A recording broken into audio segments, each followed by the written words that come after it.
Welcome to daily fact. और आज हम डिस्कस करेंगे पंजाब हिस्ट्री के बारे में, प्लस साथ में लिंक करेंगे पंजाब हिस्ट्री को हिमाचल प्रदेश के साथ, क्योंकि हम जो है वो क्लासेस को according to the Himachal Pradesh cover कर रहे हैं। तो इसमें पंजाब की कुछ हिस्ट्री का पार्ट जो हिमाचल प्रदेश से लिंक करता है उसको हम डिस्कस करेंगे पूरा प्रॉपर। और इसमें मेनली हमारा टारगेट रहेगा कि कुछ इंपॉर्टेंट पॉइंट्स को डिस्कस करेंगे प्रीलिम्स पॉइंट ऑफ व्यू से, इन डेप्थ डिटेल में नहीं जाएंगे, प्री पॉइंट ऑफ व्यू से ही पढ़ेंगे जितना जो है वो हमारे एग्जाम के लिए इनफ रहेगा। स्पेशली अगर हम बात करें हिमाचल में कोई भी एग्जाम होता है, लाइक हाई कोर्ट का एग्जाम अभी होगा, तो उसके रिगार्डिंग देखो हिमाचल प्रदेश की हिस्ट्री, जैसे कि महाराजा रणजीत सिंह हो गए वो लिंक करते हैं, गुरु गोविंद सिंह जी जो है वो लिंक करते हैं हिमाचल प्रदेश के साथ। तो अभी पढ़ना है तो पंजाब को फिर पूरा ही पढ़ लेते हैं, ताकि हमारा जो मॉडर्न हिस्ट्री का कुछ पार्ट है वो भी कवर हो जाए, मेडिवल का भी पार्ट कवर हो जाए, और साथ में हिमाचल की हिस्ट्री भी कवर हो जाए। तो एक कहानी भी बन जाएगी और कंसेप्ट भी बन जाएगा कि इस तरह से जो वो महाराजा रणजीत सिंह ने एंट्री करी कांगड़ा में, तो वो कंसेप्ट क्लैरिटी भी पूरी चलेगी। अगर आप हमारे साथ नए जुड़े हो तो आप हमारे इनिशिएटिव को सब्सक्राइब कर सकते हैं और साथ में शेयर कर सकते हैं, प्लस चेक कर सकते हैं करंट अफेयर के रिगार्डिंग सीरीज़ जो हमने शुरू की है, और स्टैटिक जीके को भी जो है वो हम शॉर्ट वीडियोस में कवर कर रहे हैं। आप यूट्यूब पर हमारी जितने भी जो है वो वीडियोज़ उनको चेक कर सकते हैं। तो शुरुआत करते हैं आज की इस वीडियो को। देखो सबसे पहले हम बेसिक पढ़ेंगे पंजाब के बारे में, जिसमें हमारा टारगेट रहेगा कि पंजाब जो है वो 5 नदियों की जो वो धरती कहा जाता है। देन उसके बाद यहाँ पे सिखिज़्म के बारे में पढ़ेंगे, सिख गुरुज़ के बारे में पढ़ेंगे, सिख वॉरियर्स के बारे में पढ़ेंगे लाइक बंदा सिंह बहादुर, और उसके बाद महाराजा रणजीत सिंह। देन उसके बाद महाराजा रणजीत सिंह के अंडर जो है वो सिख, अगर हम बात करें सिख अम्पायर, यानी कि पूरा पंजाब, अमृतसर और लाहौर को कंबाइन करके उन्होंने जो है वो पूरा पंजाब बनाया। देन एंग्लो सिख स्ट्रगल हम देखेंगे एट द एंड। फिर पंजाब जो है वो एज अ ब्रिटिश प्रोविंस बनता है, और उसके बाद फ्रीडम स्ट्रगल की अगर हम यहाँ पे बात करें तो आर्य समाज जो है वो काफ़ी एक्टिव होता है, जिन्होंने रिफॉर्म्स किए। डीवी स्कूल्स और लाहौर में जो है वो आर्य समाज का हेडक्वार्टर भी था। देन दूसरा पॉइंट अगर हम यहाँ पे बात करें तो भगत सिंह, ठीक है, और लाला लाजपत राय, जो कि इंपॉर्टेंट जो है वो पर्सनालिटीज़ जो है वो इस रीजन से लिंक करते हैं। देन उसके बाद पंजाब और हिली रीजन, और फाइनली फिर हम देखते हैं 1966 में पंजाब एक सेपरेट स्टेट जो है वो बनता है, और जो हिली रीजन था वो 1956 में पंजाब का जो है वो हिमाचल प्रदेश को दे दिया जाता है। तो दैट मीन्स इससे क्लियर होता है कि हिमाचल की हिस्ट्री और पंजाब की हिस्ट्री आपस में लिंक करती है। पंजाब की अगर हम बात करें तो ये पर्शियन वर्ड है, सबसे पहले याद रखना पंजाब जो है वो पर्शियन वर्ड है और लिंक करता है पर्शियन कल्चर के साथ। दैट मीन्स यहाँ पर ये कहा गया है कि 5 नदियों के जो बीच की जो धरती है उसको पर्शियन लैंग्वेज में पंजाब कहा गया है।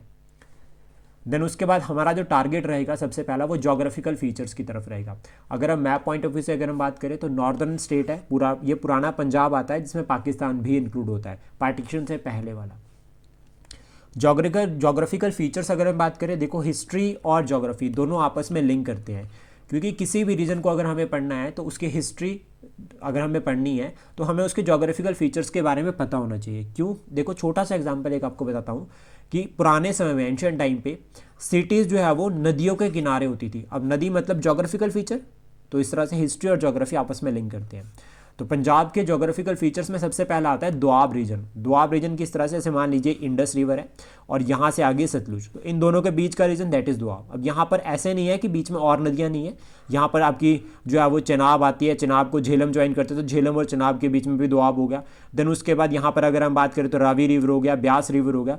तो इस तरह से रावी और सतलुज ब्यास के बीच में, ब्यास और रावी के बीच में, फिर रावी और चेनाब के बीच में। तो ये जो रीजन है इसको दोआब कहा जाता है, दो नदियों के बीच का रीजन, तो ये लिंक करता है।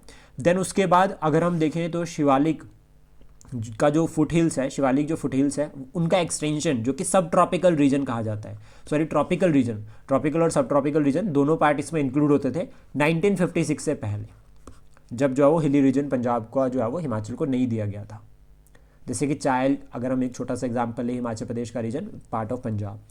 अभी प्रेजेंट टाइम पे अगर हम बात करें तो ट्रॉपिकल रीजन जो लोअर हिल्स है वो लिंक करती है पंजाब के साथ। जैसे एक छोटा सा एग्जांपल यहाँ पर और भी आता है, दैट इज़ लाइक कि रिवर्स जाउज जो देखने को मिलते हैं वो यहाँ पर आप कनेक्ट कर सकते हैं। देन उसके बाद रिवर्स 5 नदियाँ जिसमें चनाब, रावी, ब्यास, झेलम, सतलुज आती है, और साथ में सीजनल स्प्रिंग्स, सीजनल स्ट्रीम्स की अगर हम यहाँ पे बात करें तो जैसे मारकंडा रिवर अभी तो हरियाणा में है, लेकिन उस टाइम पे तो ये पंजाब का पार्ट हुआ करता था, तो इस तरह से लिंक कर जाते हैं। घग्गर नदी, ठीक है, काफ़ी एक्टिव रहती है ड्यूरिंग द मानसून, वो भी एग्जाम्पल बनता है। देन प्लेन्स, फर्टाइल प्लेन्स और इंडो गंगेटिक प्लेन्स में इसको इंक्लूड किया जाता है। ये फर्टाइल प्लेन्स एग्रीकल्चर के लिए बहुत ज़्यादा जो है वो इफेक्टिव और हेल्पफुल है, और इसलिए यहाँ पर जाओ फर्स्ट फेज़ जो है वो ग्रीन रेवोल्यूशन की इंट्रोड्यूस की गई थी 1966 में। 1966-67 में जाओ, यहाँ पर जाओ, first phase of green revolution introduce किया गया था। थार डेजर्ट का एक्सटेंशन पंजाब रीजन में है। थार एक इंटरनेशनल डेजर्ट है जो कि पाकिस्तान में भी एक्सटेंडेड है और पंजाब रीजन में भी आता है। देन खाइबर पास, ये पुराने पाकिस्तान की हम बात कर रहे हैं, तो ये वेस्ट से ईस्ट की तरफ कनेक्टिविटी का एक कॉरिडोर था। जितने भी इन्वेजन हुआ मैक्सिमम इसी पास के थ्रू भारत आए। देन बॉर्डर स्टेट है, पाकिस्तान के साथ बॉर्डर शेयर करता है। रेड क्लिफी जो है वो बॉर्डर का नाम है यहाँ पर, जो आपको बिल्कुल बेसिक याद रखना है। इसका पंजाब कौन कौन सी स्टेट्स के साथ बॉर्डर शेयर करता है वो आप कमेंट बॉक्स में बता सकते हैं। देन उसके बाद अर्ली रेफरेंसेस पंजाब के बारे में हमें कहाँ मिलते हैं, तो देखो सबसे पहले इब्न बतूता की राइटिंग 14th सेंचुरी में भारत आया था। तो इन्होंने कहा था कि कोई रीजन है, लाहौर, ये सतलुज हो गया, ये वाला जो रीजन है पूरा का पूरा, इसको पंजाब कहा गया है दिल्ली सल्तनत में। फिर उसके बाद मुगल एम्पायर के अगर हम बात करें तो मुगल एम्पायर के कंट्रोल में भी ये था। अकबर की अगर हम बात करें तो वो भी लाहौर में रहे थे। और सुर डायनेस्टी कहा जाता है कि सुर डायनेस्टी जो कि हुमायूं के बाद जो है वो 15 साल के लिए सुर डायनेस्टी भारत में आई थी, सेकंड अफगान डायनेस्टी इसको कहा जाता है, 15 ईयर्स के लिए। तो इन्होंने भी जो है वो रेफरेंसेस बता रखे हैं। और इसमें हमें कैसे पता चलता है, एक ग्रेट ग्रैंड ट्रंक रोड था, ये ट्रंक रोड पंजाब से होकर क्रॉस होता था। तो शेरशाह सूरी ने इसको बनाया था, तो उसने वहाँ पर जो है वो रेफरेंसेस हमें मिल जाते हैं। फिर अनी की अकबरी जो कि अबुल फैजल ने लिखी है, उसने डिस्क्राइब किया है कि पंजाब जो है वो एक धरती थी लाहौर और मुल्तान के बीच में। तो एज एन रेफरेंस हम लिख सकते हैं। अगर आप ऑप्शनल पॉइंट ऑफ व्यू से पढ़ रहे हैं तो आप इसको प्रॉपर लर्न कर सकते हैं। देन पंजाब लिटरेचर की अगर हम पंजाबी लिटरेचर की अगर हम बात करें तो वो लिंक कर रही है इंडो यूरोपियन जो लैंग्वेजेस है उसके साथ, यानी कि इंडो यूरोपियन के आर्यन की लैंग्वेज है। और अगर हम अर्ली वैदिक कल्चर की बात करें तो आर्यंस जो है वो सप्ता सिंधु रीजन में सबसे पहले आकर रहे थे। तो मतलब ये आपका लिंक जो है वो फिर एंशिएंट टाइम से कर जाता है। प्रेजेंट स्टेट की अगर हम बात करें तो 1947 में पार्टीशन के बाद जो पंजाब अभी हमारे पास है। 1950 में पंजाब जो है वो दो पार्ट, मतलब जो अभी रीजन है वो दो पार्ट्स में था। पंजाब एज फॉर्मर ब्रिटिश राज प्रोविंस और पेप्सू यानी कि पटियाला, नाभा और जिंद। फिर उसके बाद क्या किया यहाँ पे कि 1956 में जो पेप्सू वाला रीजन था इसको पंजाब में ऐड कर दिया गया, और जो हिली रीजन था उसको हिमाचल प्रदेश को दे दिया, और हिमाचल बन गई यहाँ पे यूनियन टेरिटरी, जो बिल्कुल बेसिक सा कंसेप्ट लिंक करता है। देन उसका 1966 में हरियाणा जो कि हिंदी स्पीकिंग रीजन है उसको सेपरेट कर दिया, और फिर पंजाब भी एक अलग से जो है वो स्टेट बन गई। दो जो है वो स्टेट्स बन जाती है, पंजाब एंड हरियाणा। देन हमारे लिए जो सेकेंड सबसे इंपॉर्टेंट टॉपिक है दैट इज सिखिज्म। सिखिज्म की अगर हम बात करें तो फाउंडर गुरु नानक देव जी, जिनका बर्थ जो वो 15 अप्रैल 1469 में हुआ था, और कहाँ पर बर्थ हुआ था, ननकाना साहिब में। और ये खत्री फैमिली से बिलोंग करते थे, उनके फादर का नाम था मेहता कालू। प्रेजेंट टाइम पे इट इज़ इन पाकिस्तान, कहाँ पर है ये, पाकिस्तान पे, लेकिन अनडिवाइडेड इंडिया था उस टाइम पे। फिर डेथ अगर हम बात करें तो करतारपुर साहिब में, ठीक है, और 1539 में इनकी डेथ हुई थी। फाउंडर इनको कहा जाता है सिखिज्म का। सोशल रिफॉर्मर थे, इन्होंने कम्युनिटी किचन का कंसेप्ट प्रमोट किया था। अब जब कम्युनिटी किचन का कंसेप्ट यानी कि एक यहाँ पर इसमें जो है वो गुरु का लंगर इन्होंने शुरू किया था, साथ में इन्होंने फॉल्टी रिचुअल्स थे उनको कंडेम्ड किया था, जिससे हम लिंक कर सकते हैं कि इन्होंने प्रमोट किया इक्वालिटी को, और अनटचेबिलिटी के भी अगेंस्ट जो उन्होंने वॉइस रेज की। साथ में ये कहा जाता है कि एक जो गुरु नानक देव जी थे बाबर के कंटेम्प्रेरी थे, और दसवंध का कंसेप्ट जो है वो लेकर आए थे, यानी कि 1/10 जो है वो आप डोनेट कर सकते हैं अपनी वेल्थ का किसी भी जरूरतमंद को। देन इसके इनका जो मोटो था, किरत करो, नाम जपो और वर्ण छको, जिसको लिंक हम कर सकते हैं लंगर, पंगत और संगत के साथ, यानी कि पहले सब मिलकर खाना खाएं एक पंगत में बैठकर, उसके बाद जो है वो किसी भी कंपनी करे, ताकि इक्वालिटी को हम प्रमोट करें, अनटचेबिलिटी को हम अबॉलिश करें। फॉलोवर ऑफ निर्गुणा भक्ति, यानी कि इन्होंने भगवान की उस भक्ति फॉर्म को फॉलो किया है जिसमें कहा है कि परब्रह्म एक ही भगवान है सिर्फ। और एक और फॉर्म ऑफ भक्ति होती है दैट इज सगुण भक्ति। सगुण भक्ति की अगर हम बात करें तो इसमें हम क्या करते हैं, भगवान के रूपों की पूजा करते हैं, जैसे कि अगर हम बात करें श्री कृष्ण, एक छोटा सा common example. Then contemporary Babar के, जो मैं आपको पहले बता चुका हूँ, ट्रैवलर थे, इन्होंने जो है वो पूरे वर्ल्ड को विजिट किया। हिली रीजन की भी अगर हम बात करें तो ये कहा जाता है कि ये कहा जाता है कि मणिकर्ण साहिब भी जो है वो गुरु नानक देव जी आए थे। फिर यहाँ पर स्टोरी लिंक करती है हॉट स्प्रिंग्स के साथ। देन कुल्लू, कांगड़ा, बैजनाथ, बिलासपुर, मंडी, सुकेत, रिवालसर, ज्वालामुखी और स्पीति, ये सभी रीजन को जो है वो विजिट किया है गुरु नानक देव जी ने। और इंपॉर्टेंट रीजन्स अगर हम बात करें तो वहाँ पे गुरुद्वाराज भी हैं, तो ये भी इंपॉर्टेंट रहेगा। देन उसके बाद गुरु अंगद जी की बात करें तो नेक्स्ट गुरु बनते हैं, और 1504 से लेकर 1552 तक अगर हम बात करें, और जो बिल्कुल बेसिक की पॉइंट हमें याद रखने हैं इसमें, तो सबसे पहला आता है कि इन्होंने गुरुमुखी जो स्क्रिप्ट है उसको इंट्रोड्यूस किया था, जो हमारे लिए इंपॉर्टेंट है कि इंट्रोड्यूस्ड गुरुमुखी स्क्रिप्ट। देन उसके बाद एक्सपेंडेड गुरु का लंगर, जो गुरु नानक देव जी ने शुरू किया था उसको एक्सपैंड किया था। देन उसके बाद गुरु अमरदास जी, इन्होंने आनंदकारा सिस्टम, 4 लावा सिस्टम, मैरिज जो सिस्टम जो फॉलो किया था सिखिज्म में, उसको इंट्रोड्यूस किया था और ये अकबर के कंटेम्प्रेरी थे। देन उसके बाद आते हैं गुरु रामदास जी, जिन्होंने अमृतसर सिटी फाउंड की थी और साथ में इन्होंने गोल्डन टेम्पल की कंस्ट्रक्शन को भी शुरू किया था। गोल्डन टेम्पल की कंस्ट्रक्शन के रिगार्डिंग अगर हम बात करें तो जो फाउंडेशन स्टोन है वो एक मुस्लिम सूफी संत था, उसने रखा था, जिसका नाम था मियाँ मीर। तो इससे ये क्लियर होता है कि यहाँ पर अगर हम देखें नॉर्मल लेवल पर बात करें तो दैट इज यूनिटी के रिगार्डिंग जो है वो यहाँ पर कंसेप्ट जो है वो अप्लाई होता है, यूनिटी और ब्रदरहुड। अब ये कैसे क्लियर होता है हमें, क्योंकि एक मुस्लिम सूफी संत जो है वो सिखिज्म में फाउंडेशन स्टोन रख रहा है, तो दैट मीन्स सिख और मुस्लिम्स में ब्रदरहुड और यूनिटी देखी गई इस टाइम पे। और अकबर की भी अगर हम बात करें तो अकबर का जो इबादत खाना था तो वहाँ पर वो रिलीजियस स्कॉलर्स को बुलाता था, डिस्कशन करता था रिलीजन्स, डिफरेंट रिलीजन के जो रिचुअल्स होते थे या कुछ अच्छे कंसेप्ट होते थे उन सभी को फॉलो करता था, फिर देखता भी था, स्टडी भी करता था। इबादत खाना उसे स्पेशल इसीलिए बना रखा था और इबादत खाना को लेकर क्वेश्चन एग्जाम में बन भी रखा है। देन उसके बाद गुरु अर्जन देव जी, गुरु अर्जन देव जी की अगर हम बात करें तो इन्होंने जो है वो कंपाइल किया था आदि ग्रंथ को, सबसे पहला पॉइंट। देन उसके बाद इनके टाइम पे गोल्डन टेम्पल की कंस्ट्रक्शन कंप्लीट हुई थी। इन्होंने भाई कल्याण को जो है वो हिल स्टेट्स के लिए भेजा था to collect funds for the construction of the Golden Temple. Then इनको एग्जीक्यूट किया है जहांगीर ने, और एग्जीक्यूट करने का जो कारण है, इन्होंने सपोर्ट किया था प्रिंस खुसरो को। खुसरो मिर्ज़ा जो थे, एल्डेस्ट सन थे जहांगीर के, उसको जो है वो सपोर्ट किया था रिवोल्ट में, ब्लेसिंग दी थी, जिसकी वजह से जो है वो जहांगीर ने जो है इनको एक्सिक्यूट किया था। उसके बाद नेक्स्ट आते हैं गुरु हरगोविंद जी, इनको सोल्जर संत कहा जाता है, पहला पॉइंट आपको याद रखना है। और अकाल तख्त की फाउंडेशन इन्होंने रखी है जो हमें याद रखना है। देन उसके बाद दूसरा पॉइंट जो हमें याद रखना है वो ये कि first Guru to take up arms, इनके पास जो स्वॉर्ड्स थे उनको मिरी पीरी कहा जाता है। ये दोनों जो है वो आपको याद रखने हैं, काफ़ी हेल्प करेंगे एग्जाम के लिए। देन उसके बाद नेक्स्ट हम बात करेंगे गुरु हर राय जी के बारे में। गुरु हर राय जी को जो है वो मैन ऑफ पीस कहा जाता है और इन्होंने जो है वो कीरतपुर साहिब जो है वो बिल्ड किया था और ये लैंड जो है वो उनको बिलासपुर के राजा ने गिफ्ट की थी। जब हम डिस्ट्रिक्ट वाइज हिस्ट्री पढ़ेंगे हिमाचल प्रदेश की तो वहाँ पर हम ये राजा का नाम भी पढ़ेंगे और तब हम ये पॉइंट को लिंक करेंगे और उस टाइम मैं आपसे ये गुरु के नाम जो है वो पूछ सकता हूँ। देन उसके बाद इन्होंने शेल्टर दिया था, gave shelter to the Shahjahan son Dara Shikoh. Then उसके बाद Guru Harkrishan ji, youngest Guru at the age of the 5 और ये कंटेम्प्रेरी थे औरंगजेब के, जो हमें याद रखना है। देन उसके बाद गुरु तेग बहादुर जी, इन्हें त्यागमल कहा जाता है, हिंद की चादर कहा जाता है, founded city of Anantapur Sahib, सबसे इंपॉर्टेंट। और यहाँ पर एक चक नाम की टाउन है, उनकी उसकी एस्टेब्लिशमेंट इन्होंने की थी अनंतपुर साहिब में। इन्होंने औरंगजेब की जो एक्सपेंशनिस्ट पॉलिसीज थी उसके अगेंस्ट जो है वो वॉइस रेज की थी। और इवन ये कहा जाता है कि गुरु तेग बहादुर जी ने जो है वो कहलूर भी विजिट किया था जब उनका जो यहाँ का कहलूर का जो राजा था उसके बेटे की डेथ हुई थी। देन कश्मीरी पंडित को जो फोर्सफुली कन्वर्ट किया जा रहा था उसके अगेंस्ट उन्होंने वॉइस रेज की थी, प्लस साथ में जो औरंगजेब की पॉलिसीज थी लाइक कि टेम्पल को डिस्ट्रॉय कर दो तो उसके अगेंस्ट भी इन्होंने जो वॉइस रेज की थी, टेम्पल डिस्ट्रक्शन के अगेंस्ट भी वॉइस रेज की थी। प्लस साथ में हमें याद रखना है कि 1675 में इनको एग्जीक्यूट कर दिया था औरंगजेब ने, कहाँ पर, दिल्ली में। और वो रीजन की अगर हम बात करें तो दैट इज शीशगंज साहिब, शीशगंज साहिब में जो है वो उनको एग्जीक्यूट कर दिया था। क्रीमेशन अगर हम बात करें तो रकाबगंज साहिब में जो है वो क्रीमेशन हुआ था। देन लास्ट गुरु की अगर हम बात करें ह्यूमन फॉर्म में तो दैट इज़ गुरु गोविंद सिंह जी। और उसके बाद लिविंग गुरु कहा जाता है गुरु ग्रंथ साहिब जी को, जो कि होली बुक है सिखिज्म में, सुप्रीम बुक है, और इसको कंपाइल किया है गुरु गोविंद सिंह जी ने, इंपॉर्टेंट। और जहाँ पर कंपाइल किया है वो प्लेस भी हमारे लिए इंपॉर्टेंट है, उसको भी हम आगे डिस्कस करेंगे। देन गुरु गोविंद सिंह जी के बारे में अगर हम बात करें तो 1666 से लेकर 1708 तक सोल्जर संत इनको कहा जाता है एक तरह से, या अगर हम बात करें वॉरियर, ग्रेट वॉरियर। सोडी क्लैन से बिलोंग करते थे, सरबंस दानी कहा गया है, ठीक है। और इनकी डेथ अगर हम बात करें तो नांदेड़ में हुई थी 1708, महाराष्ट्र में है, गोदावरी नदी के किनारे। बर्थ अगर हम बात करें तो पटना साहिब में हुआ था।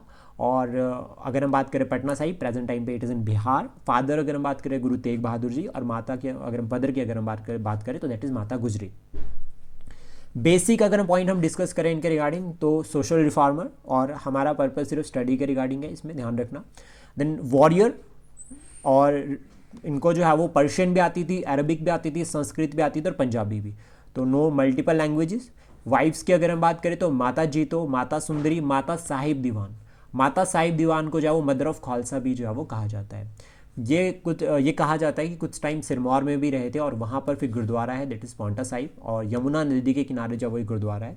अगर हम बेटों की बात करें तो 4 सन्स थे इनके, जिसमें फतेह सिंह और जोरावर सिंह, इनको जो है वो जिंदा जो है वो दीवार में चिनवा दिया था, ठीक है, वजीर खान ने, सरहंद का गवर्नर।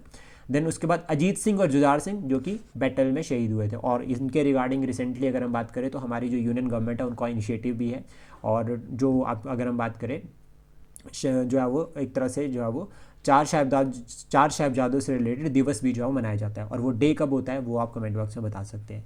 देन एक अडॉप्टेड सन भी है जिनका नाम है जोरावर सिंह पाटिल, जो कि आप लर्न कर सकते हैं, काफ़ी इंपॉर्टेंट नेम रहेगा। देन उसके बाद खालसा पंथ की स्थापना की थी 1699 में। खालसा का मतलब हो गया प्योर। औरंगजेब की जितनी भी डिस्क्रिमिनेटरी पॉलिसीज थी, लाइक जजिया, जजिया यानी कि रिलीजियस टैक्स लगता था ये, जो कि नॉन मुस्लिम्स थे उनके ऊपर। पेलिग्रिम टैक्स, यात्रा कर देना पड़ता था, ये भी जो है वो एक रूल प्रैक्टिस थी एक तरह से। फोर्सफुली कन्वर्जन किया जा रहा था, तो टेम्पल डिस्ट्रक्शन।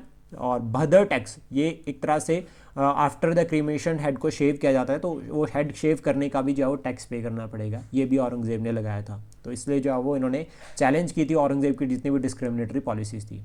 देन उसके बाद इंट्रोड्यूस 5 केस, कंगा, कड़ा, किरपान, केश, कच्छा। इनका सिग्निफिकेंस बहुत इंपॉर्टेंट है सिखिज्म में, और ये रिलीजियस असेंशियल में इंक्लूड होते हैं। बैटल्स की अगर हम बात करें तो इंपॉर्टेंट बैटल्स इन्होंने मुस्लिम्स के साथ भी लड़ी हैं और पहाड़ी राजाओं के साथ भी लड़ी हैं। तो जो सबसे इंपॉर्टेंट बैटल्स है वही हम डिस्कस करेंगे यहाँ पे। तो बैटल ऑफ भंगानी 1688 में गुरु गोविंद सिंह जी, यहाँ पे इसको करेक्ट कर देना, गुरु गोविंद सिंह जी वर्सेस भीम सिंह और भीमचंद ऑफ कहलूर।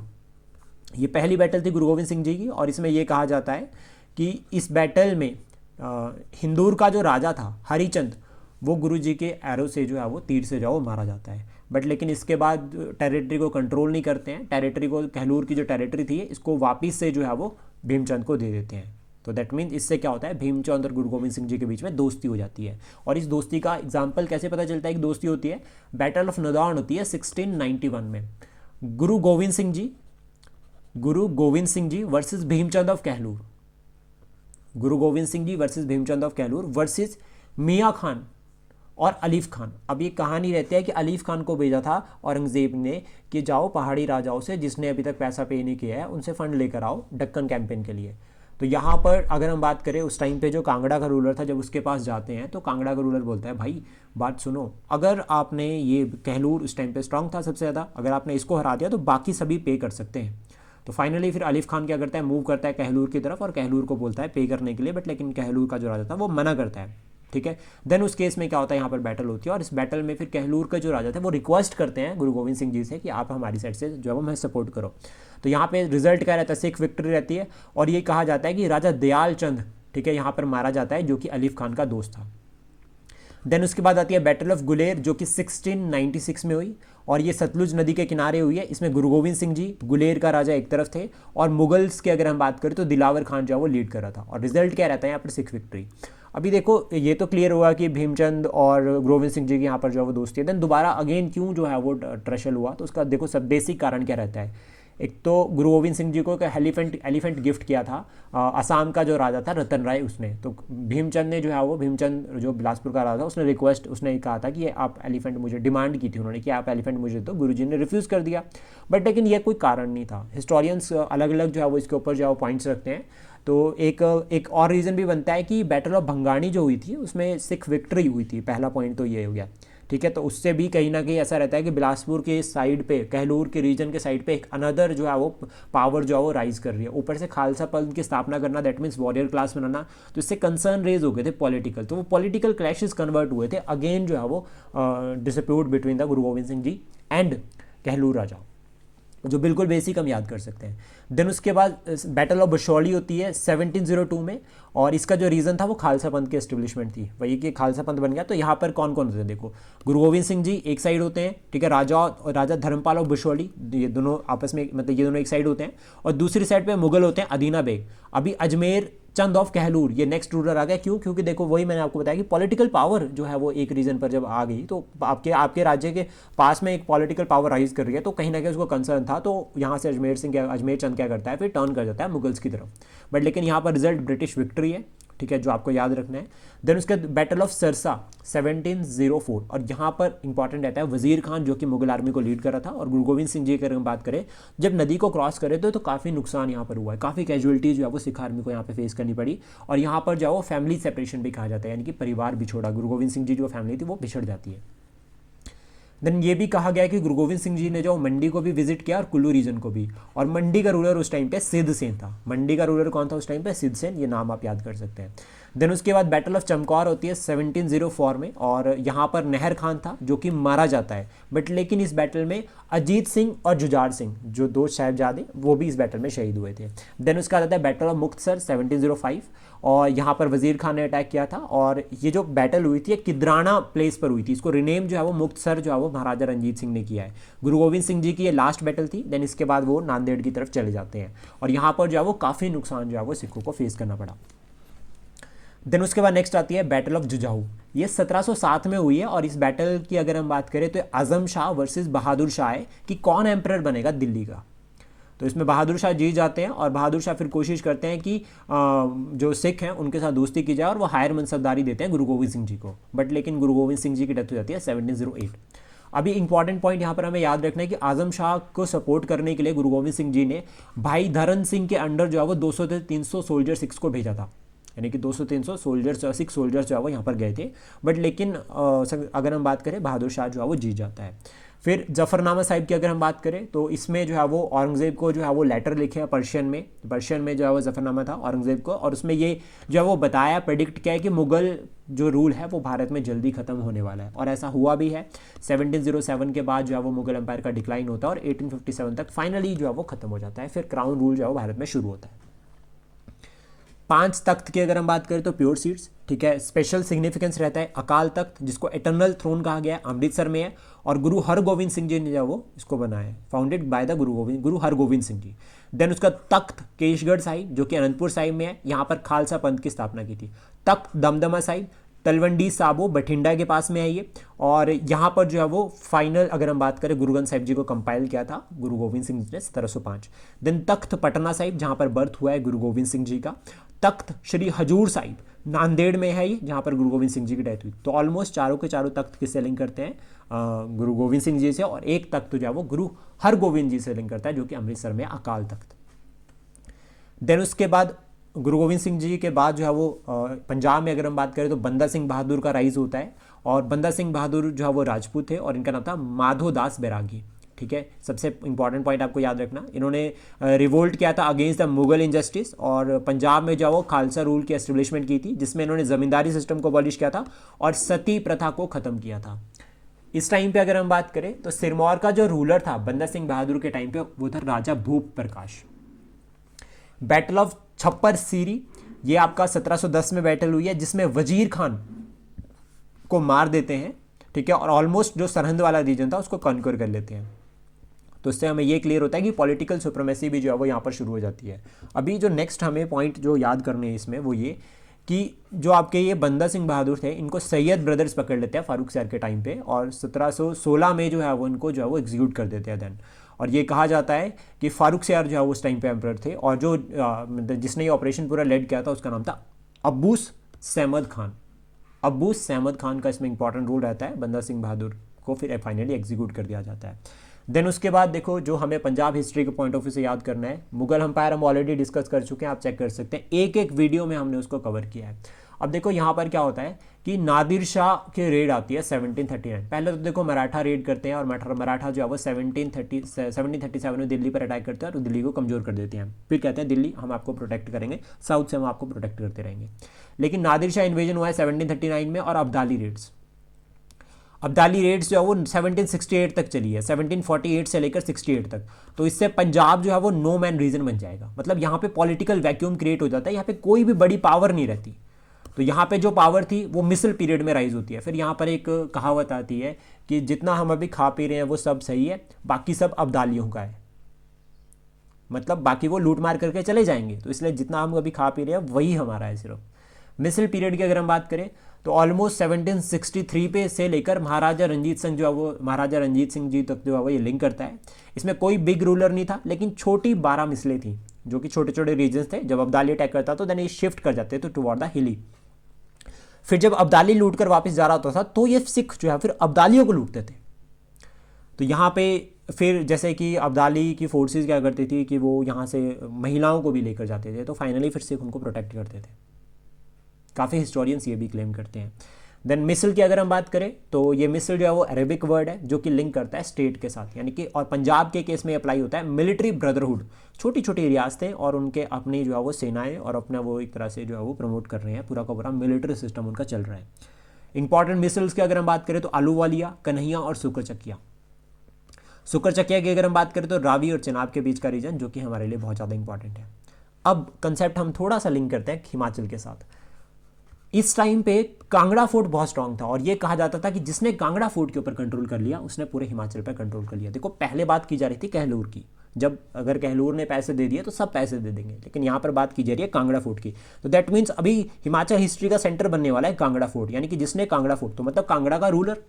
अब कांगड़ा फोर्ट टिल 1783 तक जो है वो मुगल गवर्नर के पास था और लास्ट जो मुगल गवर्नर था कांगड़ा का वो था सैफ अली खान। अभी यहां पर क्या होता है कि राजा घमंड चंद जो कांगड़ा के रूलर थे वो कोशिश करते हैं, ठीक है, वो अपनी सारी टेरिटरी को वापस ले लेते हैं, लेकिन एक जो कांगड़ा फोर्ट था इसको नहीं ले पाते ब्रिटिश मुगल से। तो फिर क्या होता है, ये रिक्वेस्ट करते हैं जस्सा सिंह रामगढ़िया, मतलब जस्सा सिंह रामगढ़िया को भी डिफीट करते हैं, ठीक है। और ये कहा जाता है कि जस्सा सिंह रामगढ़िया जो है वो पहले सिख थे जिसने इन्वेड किया था कांगड़ा की तरफ। तो अब ये पॉइंट समझना, देखना, दो पॉइंट यहाँ पर लिंक करते हैं आपस में कि ये जो पहले घमंड चंद इन्होंने सारी टेरिटरी जो है वो अपनी ले आए, लेकिन कांगड़ा फोर्ट को नहीं ला सके मुगल से वापस। फिर उसके बाद दूसरा पॉइंट, जस्सा सिंह रामगढ़िया पहले सिख जिन्होंने इन्वेड किया था कांगड़ा को।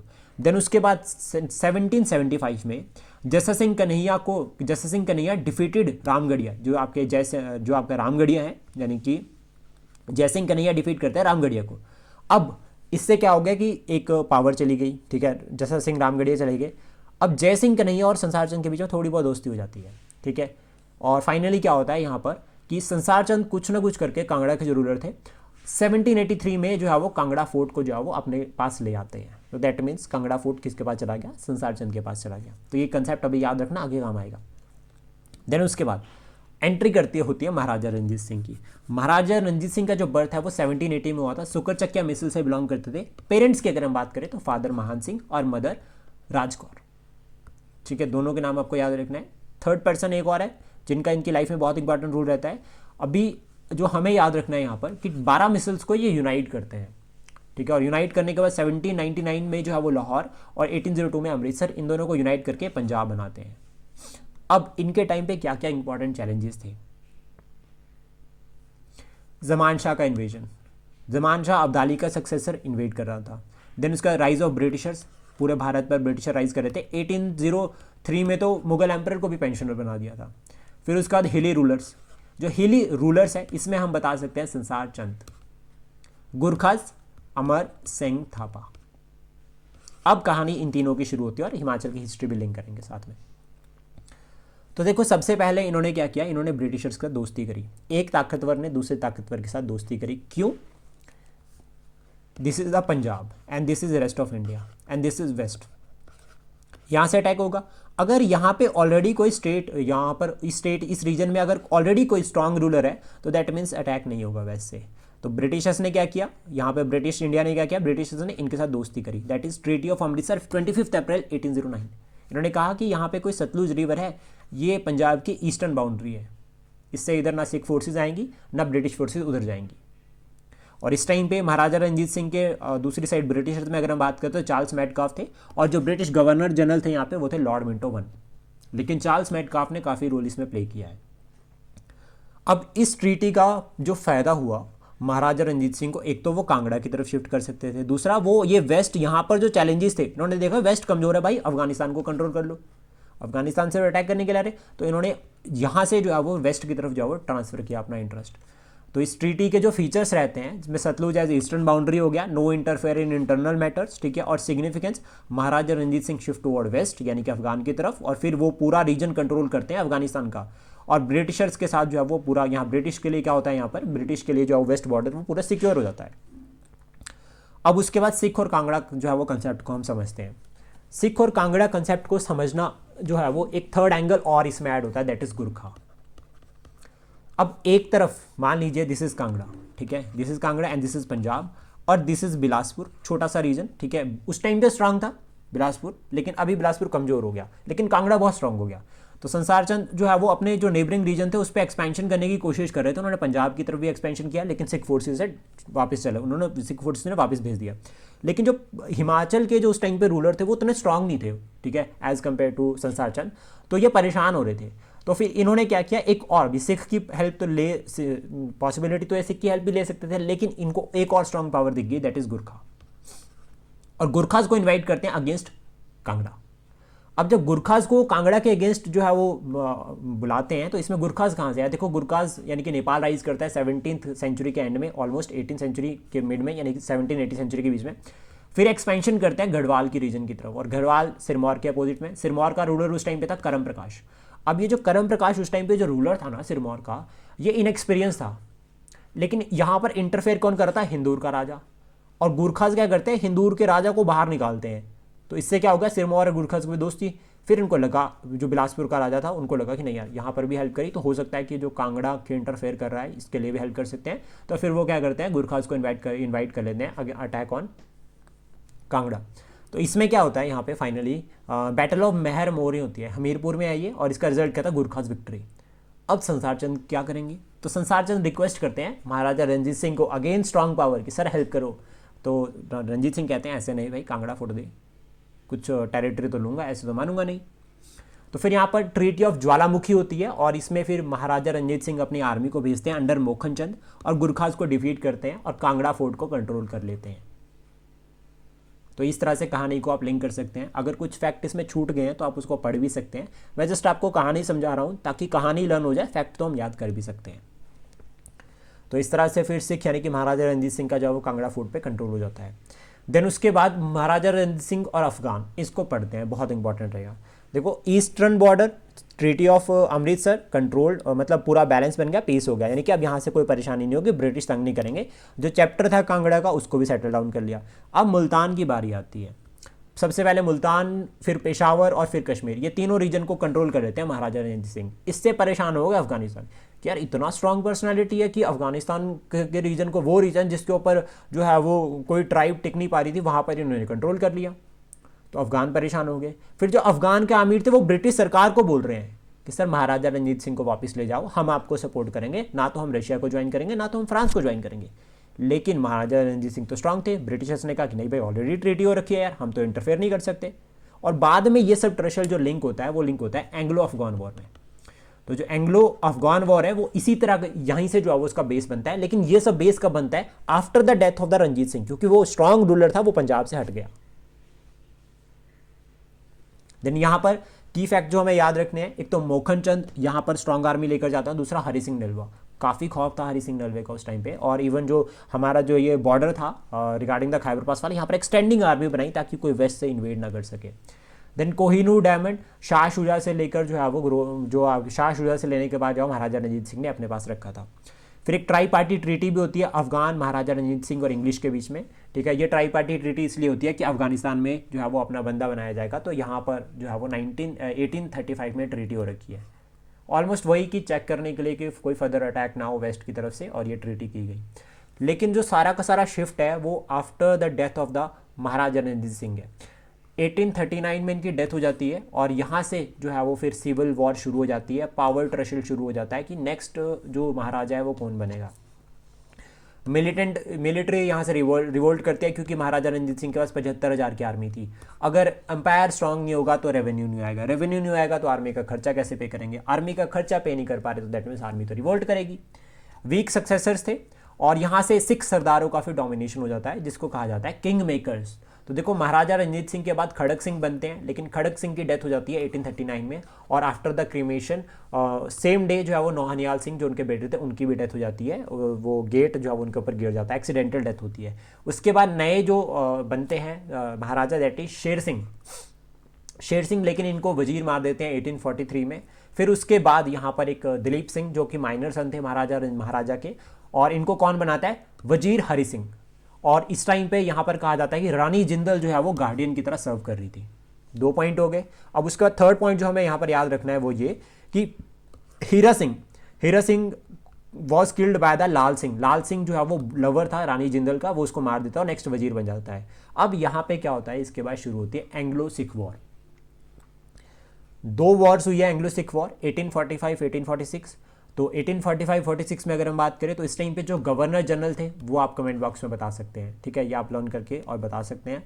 देन यहाँ पर क्या होता है, लाल सिंह वो ट्रेटी भूल गए थे शायद ये, और ये क्या करते हैं, ब्रिटिश टेरिटरी को अटैक करते हैं। ब्रिटिशर्स ने कहा अच्छा मैं तो मौका ढूंढ रहा था, क्योंकि देखो ब्रिटिशर्स को ये पता था कि भाई बॉर्डर रीजन पे ये क्या राजा चेंज होते जा रहे हैं, ये क्या महाराजा चेंज होते हैं, अगर गलती से कोई स्ट्रांग या वीक बैठ गया तो भाई वहाँ से गलती से वेस्ट से अटैक हो गया तो हमारा तो नुकसान हो जाएगा। पंजाब को वो अपने अंडर कंट्रोल कर लेंगे, पंजाब सपोर्ट कर देगा उनको और वो ब्रिटिश इंडिया पे अटैक कर सकते हैं।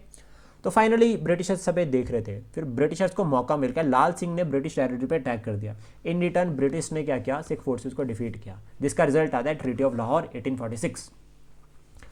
वार इंडमेनिटी यहाँ पर बात करें तो 1 करोड़ रुपए तो वार का खर्चा मांगा ब्रिटिशर्स ने। उनको पता था पंजाब ये नहीं पे कर सकता, ठीक है, उन्हें पता था कि पंजाब ये पे नहीं कर सकता, इसलिए जो कश्मीर था वो कश्मीर जो है वो हैंडेड ओवर किया राजा गुलाब सिंह को। कितने में, ₹75 लाख में। वो लेना नहीं चाहता था, जबरदस्ती दे दिया। फिर उसके बाद यहाँ पर 8 सिख काउंसिल बनाई गई जिसको हेड करेंगे Lord Lawrence for the administration, और जो रानी जिंदल थी उसको पेंशनर दे दी, कि उसको कहा कि आप एज ए पेंशनर हो। उसके बाद दूसरी जो बैटल हुई है during the time of Dalhousie 48 से लेकर 49, जिसको सेकेंड एंग्लो सिख वॉर कहा गया। यहाँ पर क्या होता है, सिख एम्पायर पूरा खत्म होता है और उसका पंजाब जो है वो एज एन सेपरेट प्रोविंस बनता है। और फर्स्ट जो यहाँ का चीफ कमिश्नर थे वो थे लॉर्ड जॉन लॉरेंस, और लॉर्ड जॉन लॉरेंस का लिंक भी जो हिमाचल प्रदेश के साथ है, इसको भी हम पूरा डिस्कस करेंगे। बाद में फिर वो शिमला समर कैपिटल बनाई गई तो उससे ये लिंक करता है। आई होप जो भी कंटेंट हमने डिस्कस किया है, जितने भी डाटा हमने डिस्कस किया, जितने भी कहानियाँ हमने डिस्कस की, आपको एग्जाम के लिए हेल्प करेगी। Thank you, please support, share and subscribe daily fact.